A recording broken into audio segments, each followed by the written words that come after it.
Bienvenue dans cette nouvelle vidéo. Aujourd'hui, on va voir ensemble 5 expériences psychologiques qui sont complètement traumatisantes. Que ce soit dans l'expérience en elle-même, dans les résultats démontrés par l'expérience ou alors même dans l'après-expérience. Vous allez, si vous ne connaissez pas certaines des expériences psychologiques que je vais vous présenter, peut-être être surpris parce que parfois on peut se dire « mais qu'est-ce qui nous a amené à nous poser des questions qui ont amené à ces expériences ?» J'espère que vous êtes maintenant bien installés.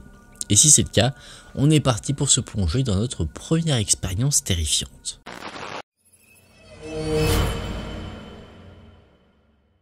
Si on vous donnait l'ordre de blesser quelqu'un, obéiriez-vous? Ou alors est-ce que vous pensez que vous aurez conscience des choses et alors vos valeurs personnelles prendraient le dessus? Justement, ça c'est la grande question qui a été posée pour une expérience extrêmement connue, les expériences d'obéissance de Milgram. Dans les années 60, le psychologue Stanley Milgram, un chercheur à l'université de Yale, voulait comprendre jusqu'où l'influence d'une figure d'autorité pouvait pousser un individu à obéir à ses ordres. Lors de son expérience, des volontaires étaient invités à administrer ce qui était décrit comme de violentes décharges électriques à quelqu'un d'autre, et le tout sous la supervision d'un scientifique. Et ce qui est fou avec cette expérience, c'est qu'un grand nombre de participants ont obéi, ont administré des décharges violentes à quelqu'un, même s'il y avait des éléments qui auraient pu les pousser à agir autrement, comme par exemple les cris de la personne qui se prenait toutes ces décharges. Mais c'est pas tout. Les résultats de cette expérience, qui semblaient montrer que face à une figure d'autorité, eh bien, les personnes avaient une obéissance aveugle, les expériences de Milgram, qui semblaient montrer donc une obéissance aveugle à l'autorité, ont suscité beaucoup de débats. D'un côté, il y avait quelque chose d'assez inquiétant, c'est-à-dire que même dans les cas les plus sombres, un être humain face à une figure d'autorité pouvait exécuter les ordres qu'on lui disait, même les ordres les plus sombres. L'autre côté dans ce débat, c'est que les gens pensent que les participants à l'expérience auraient deviné la supercherie, alors que d'autres, eh bien, ne se seraient pas cachés derrière une figure d'autorité, mais étaient simplement victimes de la pression que leur faisaient subir les fameux chercheurs pendant l'expérience. Mais pourquoi il y a eu déjà l'idée de cette fameuse expérience? Et l'idée est née dans notre histoire, dans l'histoire du monde. Stanley Milgram était passionné par les procès qu'il y a eu à la fin de la Seconde Guerre mondiale, notamment surtout les hauts placés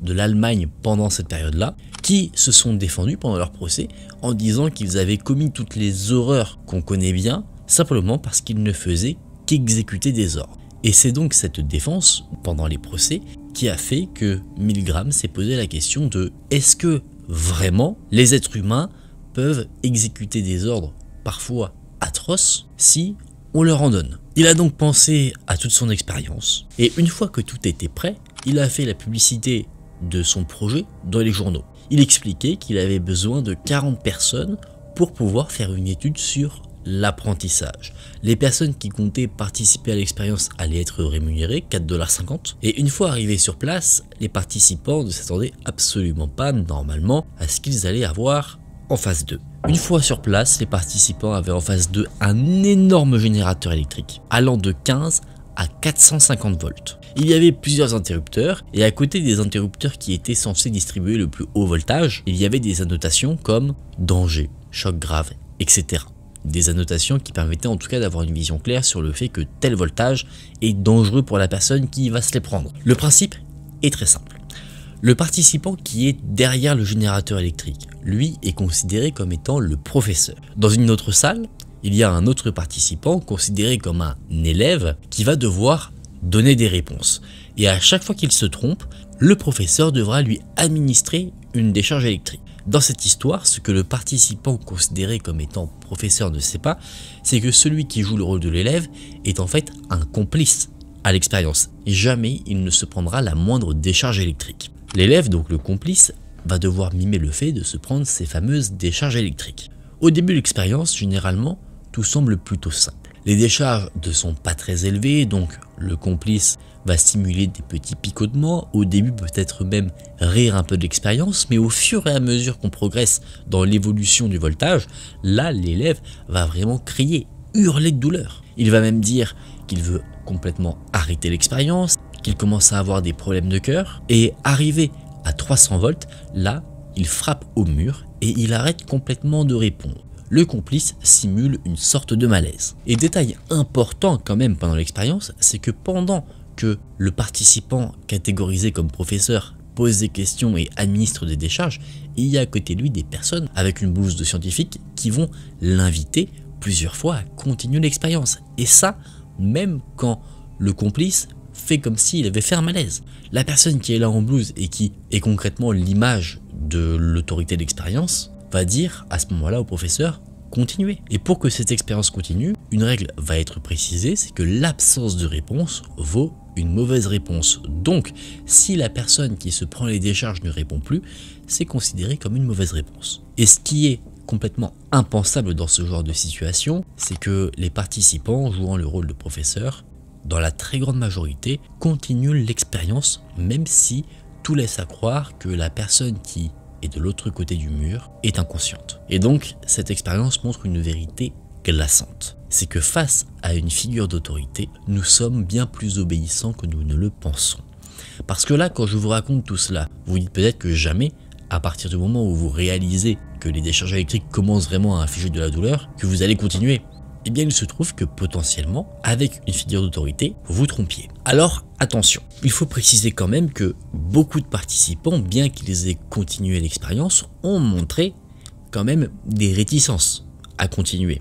Ils ont demandé à la fameuse figure d'autorité s'il fallait vraiment continuer, ils ont émis des doutes à ce moment-là quand même. Et les sortes de scientifiques étaient là justement pour recadrer la chose et dire l'expérience exige que vous continuez. Vous vous êtes engagé, vous n'avez pas le choix. Et suite à ce genre de pression, là les participants ont continué derrière. Sur l'ensemble des participants, 65% sont allés jusqu'au bout, malgré le fait que la personne qui prenait les décharges ne répondait plus. Mais alors pourquoi aussi les gens sont allés jusqu'au bout de cette expérience? Stanley Milgram, dans les analyses qu'il a pu faire de son expérience, pense que la présence de la figure d'autorité jouait énormément, que c'était un facteur indéniable, parce que n'étant qu'un exécutant dans le fait d'administrer des décharges électriques. Pour les participants, s'il y avait une responsabilité, c'était pas la leur, c'était celle des scientifiques qui avaient lancé l'expérience. Pour les participants, si les scientifiques disent de continuer même si l'élève ne répond plus, les scientifiques savent ce qu'ils font, donc autant continuer s'ils disent de continuer.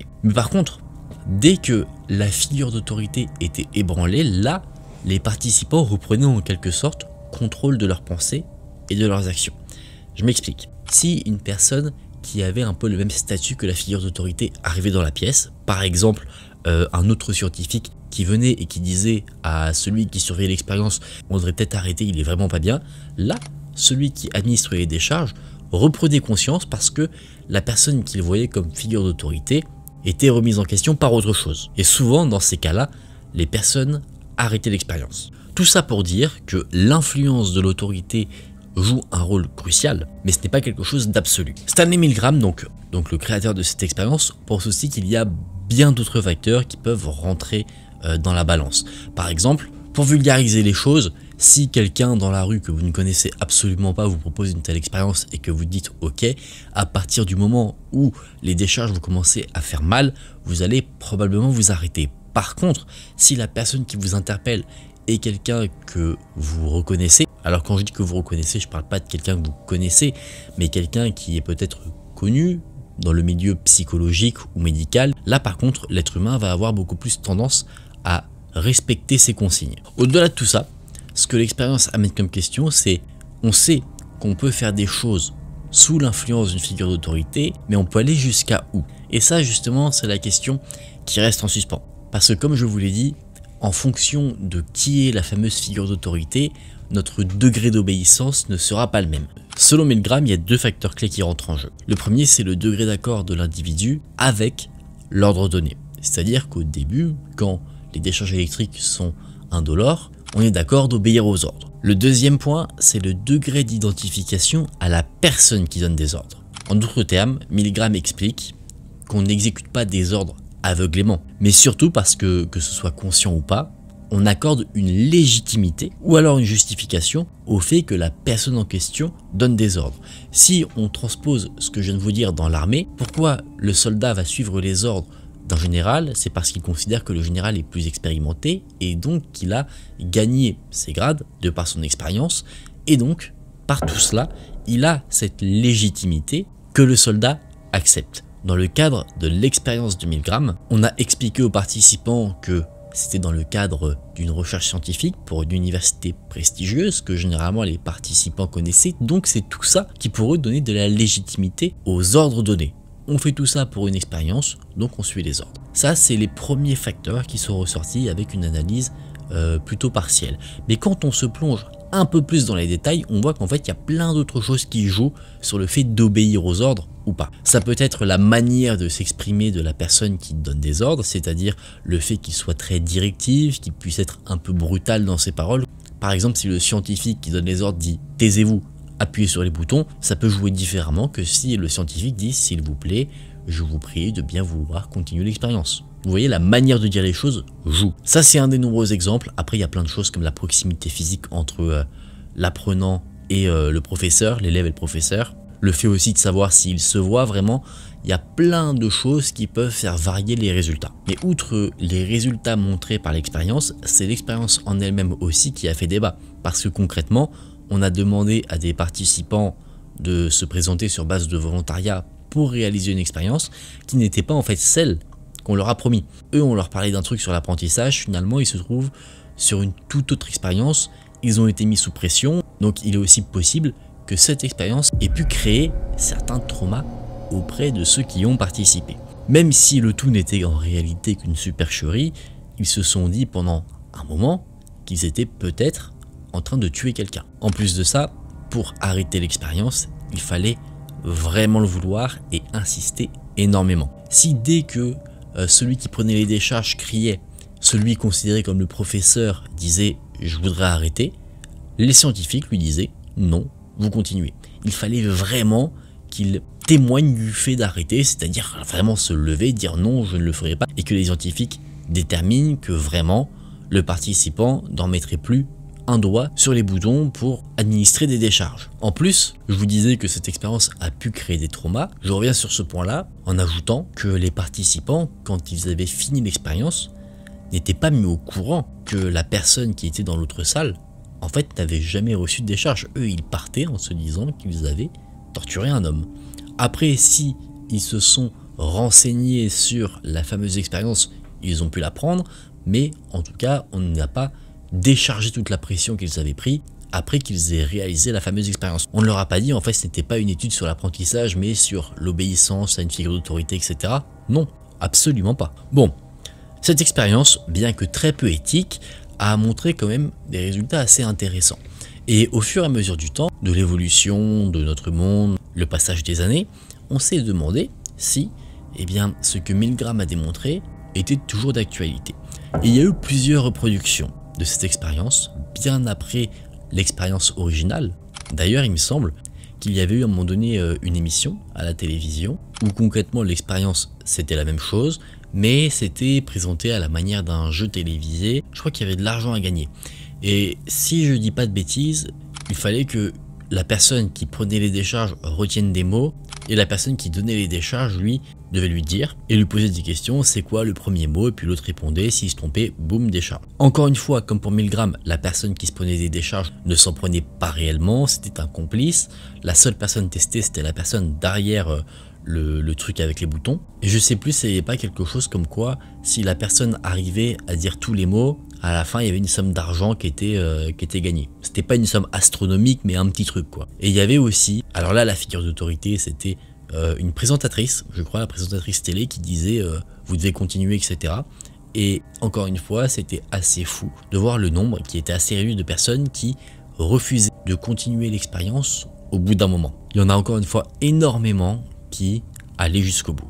Et encore une fois, à peu près les mêmes résultats que pendant l'expérience de Milgram ont été démontrés. Par exemple, je vous disais que dès que la figure d'autorité voit son image un peu modifiée, ébranlée, là le participant reprend un peu le contrôle. Dans l'émission, si je dis pas de bêtises, on voit la présentatrice des fois parler comme si elle avait la régie dans son oreille qui lui disait peut-être que la personne qui prenait les décharges avait fait un malaise ou quelque chose comme ça, ou alors quelqu'un qui venait carrément sur le plateau, et tout de suite, quand ce genre d'événement se passait, le participant ou la participante qui était testée disait « non c'est bon, je vais arrêter ».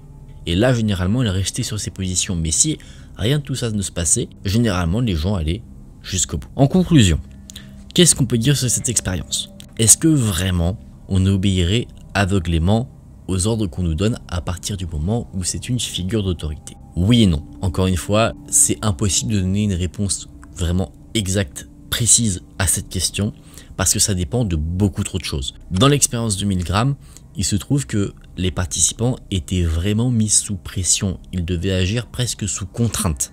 Donc, il est possible que dans un contexte différent, les résultats puissent être aussi radicalement différents. Aussi, par rapport à l'expérience de 1000 grammes, il y a un point qui fait aussi débat, c'est que beaucoup pensent que de nombreux participants ont découvert qu'en fait, tout n'était qu'une supercherie, et donc c'est pour ça que le nombre de personnes qui obéissent aux règles était aussi élevé. Ils savaient qu'en fait ils ne faisaient rien, donc ils sont allés jusqu'au bout juste pour voir.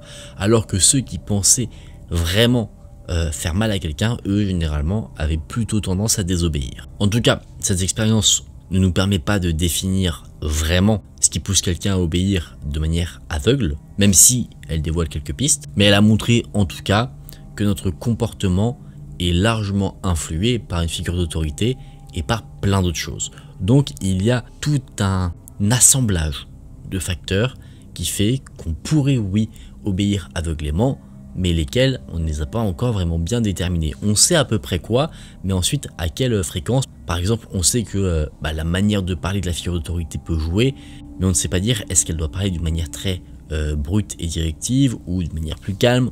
Je sais pas si vous voyez ce que je veux dire, mais en gros on a les grandes catégories, mais ensuite c'est les détails à l'intérieur de ces catégories qui restent à peaufiner. Maintenant que je vous ai dit tout ça, est-ce que vous pensez que vous pourriez réussir à résister aux ordres donnés par une figure d'autorité? Après, je pense personnellement que chaque personne est différente, donc peut-être que pour certains, une figure d'autorité plutôt calme va plus les amener à obéir à ce qui leur est demandé, alors que d'autres ont besoin vraiment d'un cadre assez sévère pour le faire. Personnellement, je pense que en fait, la figure d'autorité doit s'adapter aux personnes qu'elle a en face d'elle. Ça, c'est mon côté RH qui doit parler. Ça, c'est probablement mon petit côté RH qui ressort, mes études, tout ça.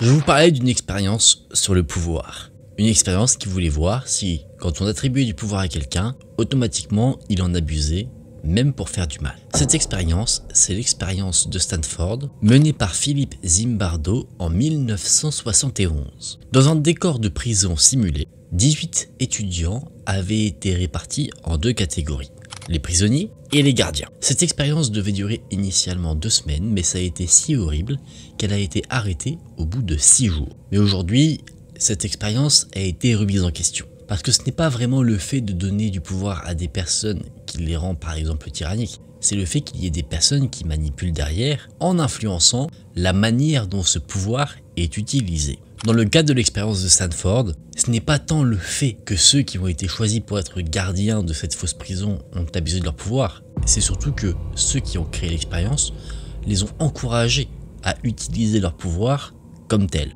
C'est-à-dire, par exemple, en se montrant brutal vis-à-vis des faux prisonniers. Mais avant de venir sur les points qui ont fait que l'expérience a été controversée, je pense qu'il est bon d'abord de vous raconter comment elle s'est passée. Après que 2 groupes aient été faits par les chercheurs en charge de l'expérience, donc les gardiens et les prisonniers ont d'abord été arrêtés par des faux policiers. Ça s'est passé chez eux, ils ont été menottés et conduits dans la fameuse fausse prison. Une fois sur place, ils ont été fouillés, dépouillés de leurs affaires et on leur a remis un vêtement, un uniforme en soie avec un numéro d'identification. Les gardiens, eux, portaient aussi un uniforme, des lunettes de soleil réfléchissantes et ils avaient le pouvoir et le droit de faire respecter les règles et d'établir l'ordre.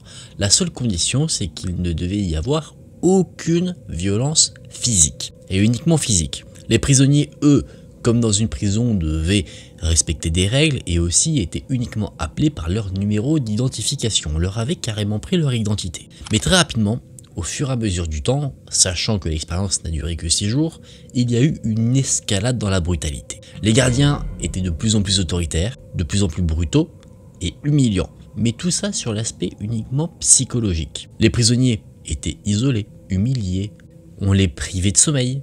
Et c'était si dur qu'au bout de quelques jours, certains ont eu des crises de panique, des troubles. Et à cause de tout cela, c'est une des chercheuses qui participait à l'expérience qui a demandé à celui qui l'a créé, Zimbardo, de l'arrêter. Au vu de ce qui était présenté, effectivement, le fait de donner des pouvoirs à des personnes les rendait tyranniques.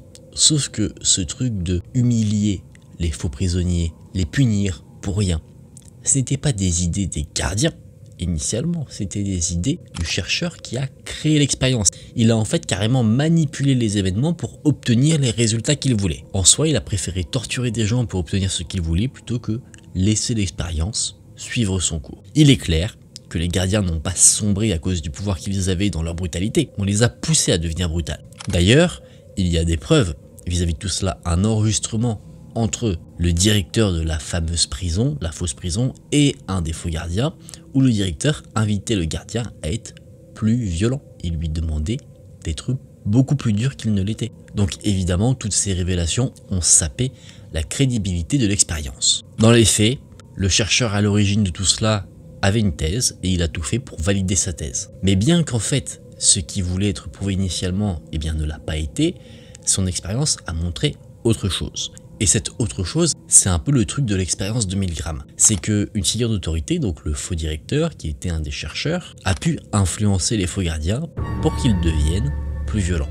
Donc, se disant que cette figure d'autorité avait une certaine légitimité, les faux gardiens se sont exécutés et ont obéi aux ordres. Zimbardo, lui, il dit que sa thèse est correcte, que rien n'a été falsifié ou quoi que ce soit, et du coup, l'expérience de Stanford est devenue concrètement un cas d'école sur la manière dont la science peut être influencée par des récits simplifiés, mais aussi des biais idéologiques. Ce qui illustrait parfaitement les dangers de privilégier des conclusions spectaculaires au détriment de la vérité. Et comme vous pouvez vous en douter, comme pour l'expérience de Milgram, les faux prisonniers n'ont pas, eux, un très bon souvenir de l'expérience qu'ils ont vécue. Ils en gardent évidemment des traumatismes.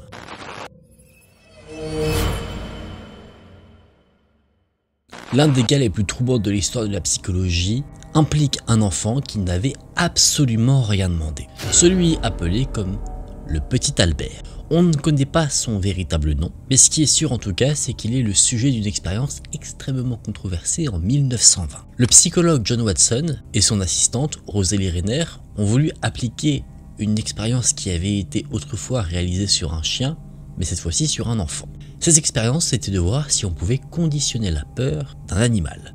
L'expérience avait été positive pour le chien, donc ils se sont dit on va voir si c'est aussi le cas pour un être humain. Donc ils ont pris un enfant de 9 mois et ils ont exposé ce petit Albert à différentes choses. Un rat blanc, un lapin, un singe, des masques, des journaux en feu, et à aucun moment, le petit n'a montré de la peur. Il était si petit qu'il ne savait pas ce que c'était la peur. Donc, les chercheurs ont décidé de tout faire basculer pour lui. À chaque fois qu'il y avait un des éléments que je vous ai cités précédemment, les chercheurs faisaient autre chose, un bruit, c'est-à-dire taper avec un marteau sur quelque chose de métallique, vraiment pour que le petit Albert soit apeuré par le son, et ce n'était qu'un bébé, donc naturellement, il en était effrayé, il pleurait, il était pas du tout à l'aise, et au fur et à mesure du temps, l'enfant a commencé à associer les bruits qui lui fait peur à ce qu'il voyait. Donc, dès qu'ensuite il voyait par exemple le rat blanc, mais sans bruit, il se mettait à pleurer, il en était apeuré. Et ensuite, tout cela s'est développé. Le rat qui avait, alors je sais pas si on appelle ça une fourrure, mais on va dire un pelage blanc, lui faisait peur, donc le petit Albert commençait à avoir peur d'un doudou avec une barbe blanche. Vraiment, il faisait des associations comme ça qui le terrifiaient. Donc, pour le chercheur à l'origine de l'expérience, John Watson et son assistante, on va dire que pour eux, l'expérience, c'était un succès. Ils ont réussi à conditionner la peur chez un être humain. Mais là où il y a un gros problème avec cette expérience, ce qui fait qu'elle est en fait très controversée, c'est qu'elle n'est pas du tout éthique. Parce qu'après l'expérience, ils ne se sont pas dit qu'ils allaient, entre guillemets, déprogrammer l'enfant. Ils l'ont relâché dans la nature avec ses peurs. Peurs qui avaient été artificiellement créées. Dans l'expérience, voici quel a été le processus. D'abord, on avait un stimulus neutre, c'est-à-dire on voit le rat blanc, ce qui n'a absolument aucun effet sur le petit Albert. Ensuite, on a un stimulus inconditionnel, c'est-à-dire un élément qui déclenche naturellement une réaction, un bruit fort qui nous surprend car on ne s'y attendait pas. À cela, le corps a une réponse inconditionnelle. Dans le cas du petit Albert, la peur. Et là, c'est bien la peur par rapport au bruit. Après cela, on a un stimulus conditionné, c'est-à-dire un élément qui, associé au stimulus inconditionnel, déclenche la même réaction, c'est-à-dire que quand on voit le rat blanc, on a la même réaction que si on avait entendu le fameux bruit qui nous a surpris. Et ensuite à cela, on a finalement la réponse conditionnée, qui est maintenant cette réaction qui est associée au stimulus conditionné. Donc le petit Albert, dès qu'il voit le rat blanc, une fourrure blanche, il a peur. Mais ça s'est pas arrêté là. Je vous ai un peu décrit la chose avant, mais le petit Albert n'a pas eu peur que du rat blanc. Il a développé sa peur. Il a fait ce qu'on appelle une généralisation du stimulus. C'est-à-dire qu'un phénomène ou des objets similaires provoquent la même réaction. Concrètement, sa peur s'est étendue à tout objet blanc et duveteux. Un doudou, une fausse barbe de Père Noël, un manteau en fourrure blanche. Donc, à la suite de tout cela, une question se pose, c'est que si on peut créer des réactions émotionnelles, alors il y en a combien en nous qui sont réellement innés? Je vous fais un exemple un peu bateau, mais si quand vous vous approchez du vide, votre maman vous a toujours crié dessus en vous disant de ne pas vous approcher du vide, peut-être qu'en fait c'est ça qui vous a créé une peur du vide si aujourd'hui vous en avez une. C'est vraiment très vulgarisé, mais c'est l'idée. Le gros problème de cette expérience du petit Albert, c'est que, comme je vous l'ai dit, l'enfant n'a jamais été déprogrammé, et en plus de ça, c'est surtout qu'on a pris un enfant qui n'avait que 9 mois, qui était en parfaite santé, qui n'avait absolument rien demandé. Donc concrètement, juste pour répondre à des questions, on a détérioré la santé mentale d'un enfant. Pour vous dire, on ferait ça aujourd'hui, ça passerait absolument pas, ce serait littéralement interdit, et il est fort probable que les personnes qui seraient à l'origine de ce genre d'expérience, alors iraient en prison, je sais pas, mais feraient face à un procès si elle était réalisée, et de toute manière, elle ne serait même pas autorisée. Et donc, quand cette expérience, on va dire, est sortie aux yeux du public, on s'est demandé une grande question, c'est qu'est-ce qu'il est advenu de cet enfant? Pour sûr, il a grandi avec une phobie de tout ce qui est blanc et un peu poilu, et un chercheur, Albeck, 7 ans après cette expérience, a dit lui avoir retrouvé l'enfant. Un certain Douglas Merritt, un enfant qui a perdu la vie à 6 ans. Et le truc avec cet enfant-là, c'est qu'il était malade, initialement. Il souffrait d'hydrocéphalie, et je ne sais pas ce que c'est, je vais regarder, qui est une maladie du cerveau.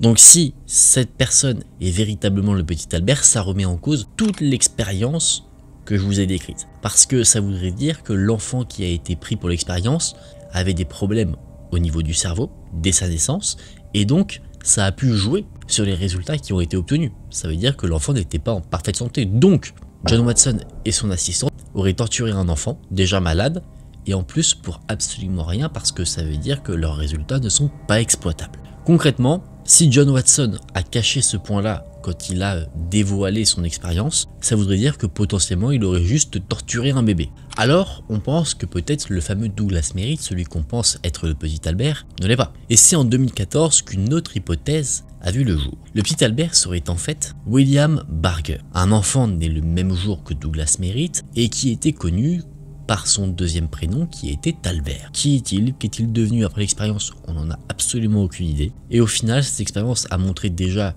si l'enfant n'était pas malade de base, qu'on pouvait créer de la peur, mais elle a aussi fait poser une énorme question, c'est jusqu'à où on est prêt à aller pour faire avancer la science? Est-ce qu'on est vraiment prêt à aller dans le mépris de l'être humain?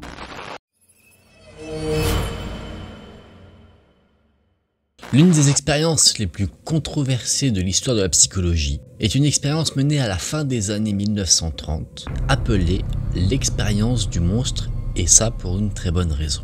Le psychologue Wendell Johnson s'est posé une question. Il s'est demandé si des problèmes liés à la parole, comme le bégaiement, pouvaient être liés à l'environnement, surtout à l'environnement d'un enfant. Pour le prouver, il a pris 6 enfants qui n'avaient aucun problème à parler. Et il les a mis dans un environnement où ces enfants subissaient des pressions psychologiques énormes. C'est-à-dire qu'on leur parlait et quand ils émettaient une hésitation, on les reprenait. Une hésitation qui pouvait être due au fait que l'enfant, pendant qu'il parlait, pouvait réfléchir à sa réponse. Là, les scientifiques le coupaient, le reprenaient d'une manière extrêmement négative en lui disant « mais tu ne sais pas parler, tu parles mal, tu vas devenir bègue ». Et le but de l'expérience, c'était de voir si ces enfants, qui parlaient très bien, allaient devenir bègues. Et le truc avec cette expérience, c'est que les résultats n'ont jamais été publiés publiquement. C'est normal, ça a été jugé comme éthiquement irresponsable de faire ça. Parce que Bien que c'est une expérience psychologique, ici on a quand même affaire à de la torture mentale sur des enfants. Torture mentale qui a eu pour résultat derrière de réellement donner aux enfants qui étaient testés des troubles de la parole. D'où le fait, pour ceux qui en avaient connaissance, a été baptisée l'étude monstre, tellement elle était abominable. Si on prend l'expérience en tant que telle, la question qui s'est posée derrière, c'est est-ce qu'il faut reprendre les enfants quand ils vont se tromper, quand ils parlent, etc. Les aider à prendre conscience pour qu'ils améliorent leur élocution, ou alors est-ce qu'il ne faut rien dire? Car si on leur dit, peut-être que ça pourrait justement, à l'inverse de ce qu'on veut, aggraver leur difficulté à parler. Pour Wendell Johnson, les enfants, ils ont, quand ils parlent, des répétitions qui sont normales. Surtout quand ils apprennent à parler. Ces fameuses hésitations à parler ne deviennent problématiques pour l'enfant que si les adultes qui l'entourent considèrent que c'est un trouble. Par exemple, un enfant qui a du mal à parler va développer un trouble de la parole si ses parents et ses professeurs par exemple vont dire « tu as du mal à parler ». Est-ce que tu es bègue? Et inconsciemment, l'enfant va développer justement des troubles comme ça. Ce qui va jouer par exemple ici, ça va être le stress. Le fait qu'on dise à un enfant, bah t'as des troubles. Ce qui va en fait aggraver encore plus ces hésitations. C'est ce cercle vicieux qui va entraîner vers un bégaiement qui sera véritablement installé. C'est cette théorie-là qui a mené vers la création de cette fameuse expérience du monstre. Et le truc, c'est que après l'expérience, les enfants ont développé des troubles de la parole durables et ils n'ont jamais, comme pour le petit Albert, été déprogrammés de ce qu'il s'était passé. C'est-à-dire qu'on leur a installé un trouble et ensuite on les a remis dans la nature. Mais qu'est-ce qu'on pouvait dire à ces fameux enfants, par exemple, pour les perturber? On pouvait dire par exemple: le personnel a conclu que tu as des difficultés d'élocution. Tes interruptions sont indésirables et peuvent évoluer en bégaiement. Tu dois immédiatement y remédier. Ne parle jamais à moins de le faire correctement. Surveille ton discours chaque minute. Essaye de parler sans interruption.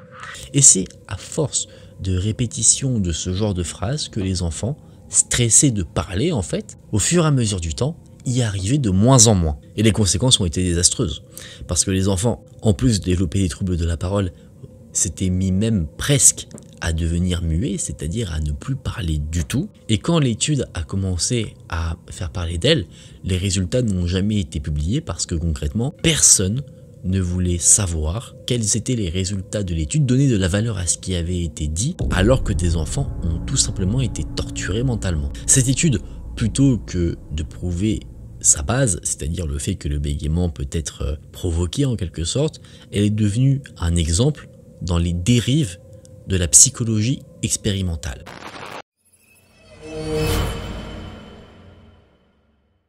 On va conclure la vidéo avec une des histoires les plus marquantes de la psychologie qui concerne cette fois-ci la médecine mentale. Un homme, David Rosenhan, a voulu tester un peu les hôpitaux psychiatriques. Il s'est posé une question, c'est: est-il vraiment possible pour ceux qui travaillent dans ce genre d'établissement de différencier les personnes saines d'esprit par rapport à ceux qui ont des troubles? Donc, entre 1969 et 1972, il a envoyé des patients dans différents hôpitaux psychiatriques des États-Unis qui n'avaient absolument aucun trouble mental.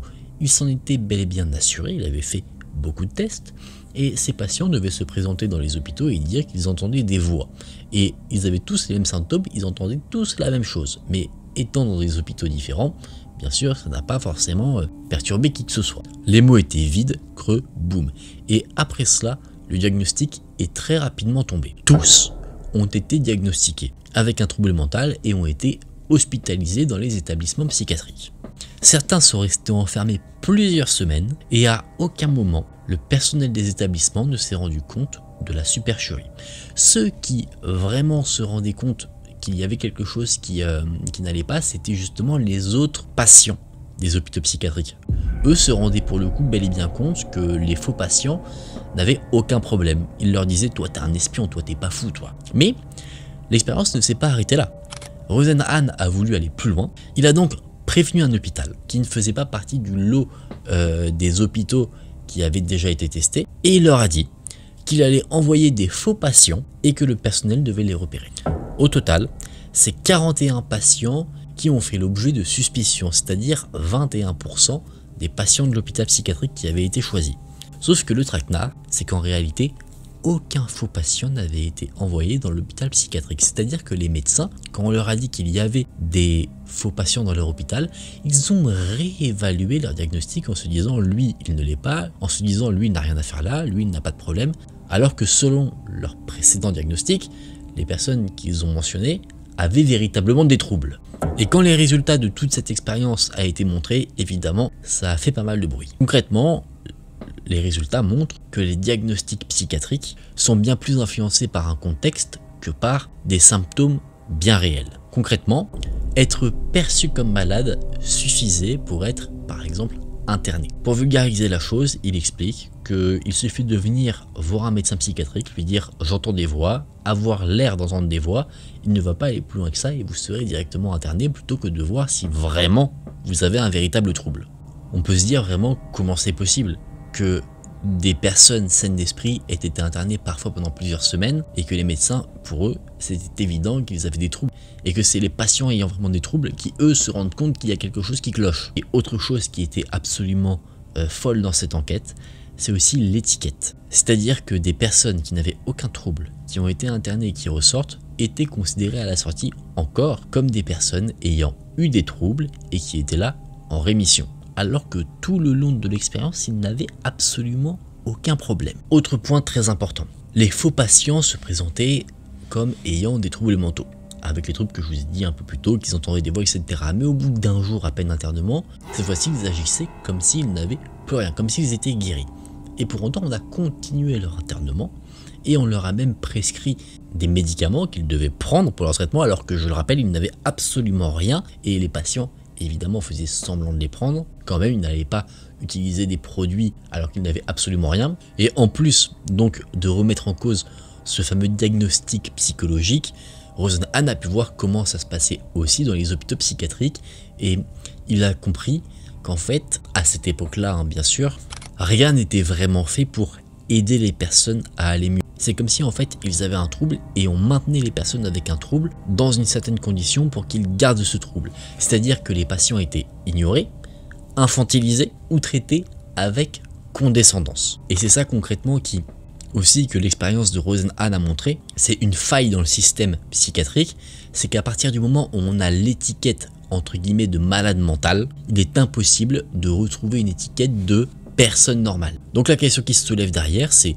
combien de personnes internées étaient en fait tout à fait sains d'esprit, mais étaient condamnées à porter cette fameuse étiquette uniquement à cause d'un diagnostic basé non pas sur quelque chose de médical, mais sur un contexte. Et je reviens sur un point, celui où les patients qui allaient très bien sont sortis de l'hôpital à la fin de leur pseudo-traitement, ils n'étaient toujours pas considérés comme guéris et donc entre guillemets personnes normales par les services psychiatriques. Ils étaient considérés comme personnes malades qui avaient été guéries, mais il n'y avait pas toujours ce truc de normalité qui leur était attribué, ou alors personnes en rémission.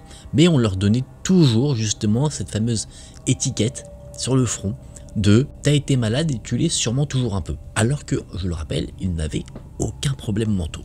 Évidemment, quand les résultats de l'enquête sont sortis, tout le monde était sur les fesses. Le monde de la psychiatrie a pris un énorme coup dans les dents parce que vraiment, ça remet en cause la légitimité de ce milieu-là. Si ceux qui travaillent là-dedans ne sont pas capables, en quel honneur ils peuvent se prétendre à pouvoir guérir des personnes qui sont touchées par de vrais troubles.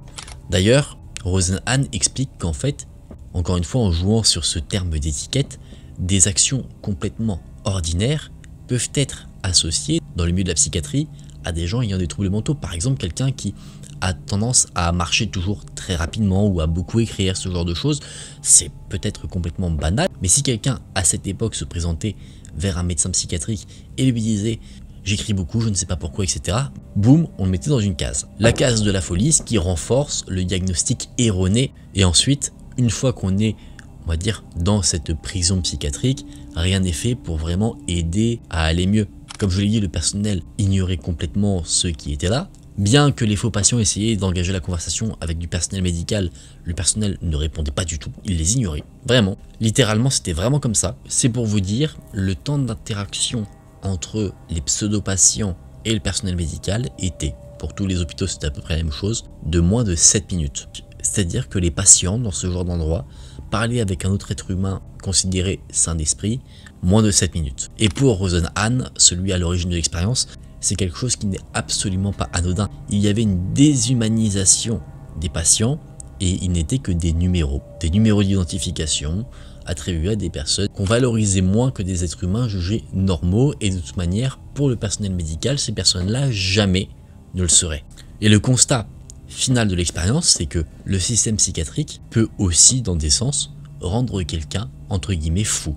Et justement, pas en attrapant une maladie, mais en créant des troubles avec cette fameuse déshumanisation de par plusieurs facteurs comme ignorer, ne pas parler, etc. etc. Et donc une question qui se pose, c'est et si beaucoup de personnes dans ce genre d'établissement étaient en fait sains d'esprit, mais paraissaient comme ayant des troubles mentaux, simplement parce qu'ils réagissent à un environnement complètement oppressant. Donc ces endroits servaient-ils vraiment à soigner des personnes ayant des troubles, ou alors à les enfermer avec une étiquette collée sur le front qu'ils ne pourront jamais enlever? Mais un peu d'espoir pour finir. Qu'est-ce que les hôpitaux psychiatriques pourraient faire?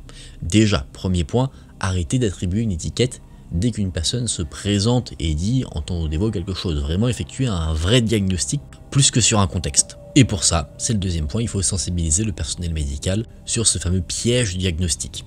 Ne pas se focaliser sur ce qu'on voit, mais plutôt sur ce qu'on a pu déceler comme symptômes. Bon, comme beaucoup d'expériences ou d'études, il y a eu des controverses, mais pas du tout sur les résultats, plutôt sur la manière dont ça a été fait. La première controverse, c'est sur le fait que les hôpitaux aient été trompés, car on ne leur a jamais dit qu'ils faisaient objet d'une expérience. L'autre point qui fait controverse, c'est l'absence de consentement, parce que des soignants et soignantes ont été observés à leur insu. Mais le truc, c'est qu'est-ce qu'on aurait pu avoir des résultats aussi honnêtes si on avait prévenu les hôpitaux par avance qu'il y allait avoir une expérience qui allait être réalisée sur le sujet? Honnêtement, je ne pense pas du tout. Je pense qu'ils auraient essayé de faire bonne figure. Ça, c'est quelque chose qu'on peut voir justement avec l'hôpital à qui on a dit que des faux patients allaient être envoyés. Ils se sont tout de suite posé plein de questions, ils se sont interrogés, ils ont même suspecté des vrais patients d'être des faux alors qu'il n'y en avait aucun. Donc je pense que ça aurait en fait clairement biaisé les résultats. Mais cette enquête aussi, elle soulève un problème. On a vu ce que les hôpitaux pouvaient faire pour justement essayer de faire en sorte que des personnes qui ne soient pas vraiment victimes de troubles soient admises. Et donc portent cette étiquette qui est très dure à enlever. Mais le truc, c'est que si les hôpitaux commencent à admettre que beaucoup trop de personnes ne sont pas malades, ils confirment dans un sens que rentrer dans un hôpital psychiatrique n'est pas une honte mais nous met une étiquette, et d'un autre côté, il est possible qu'ils refusent des personnes qu'ils considèrent comme ayant aucun trouble alors qu'en réalité ils en ont.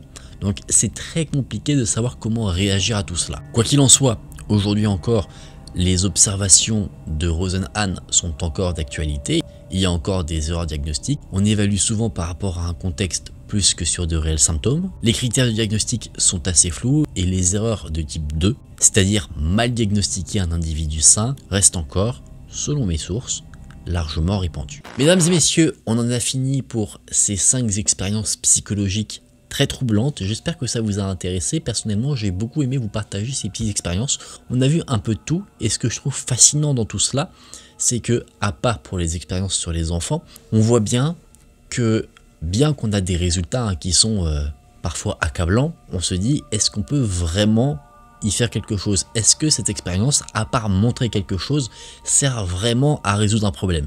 Ça, c'est ma question. C'est bien de mettre des choses en avant. Après, est-ce qu'on peut y faire quelque chose? Ça, c'est un autre débat. Et honnêtement, ça, c'est une question à laquelle je n'ai absolument pas la réponse. Pourquoi, me direz-vous? Et je vous répondrai parce que je ne suis absolument pas un scientifique. Et l'étude de la psychologie humaine, c'est pas mon domaine de prédilection. En tout cas, j'espère que ça vous a intéressé de découvrir un peu ces expériences. Il est possible que j'ai fait quelques erreurs. J'ai pris plusieurs sources, certaines abordaient tel type d'informations, d'autres tel type. Donc, en assemblant le tout, peut-être qu'il y a eu des erreurs de ma part. En tout cas, si c'est le cas, je m'en excuse.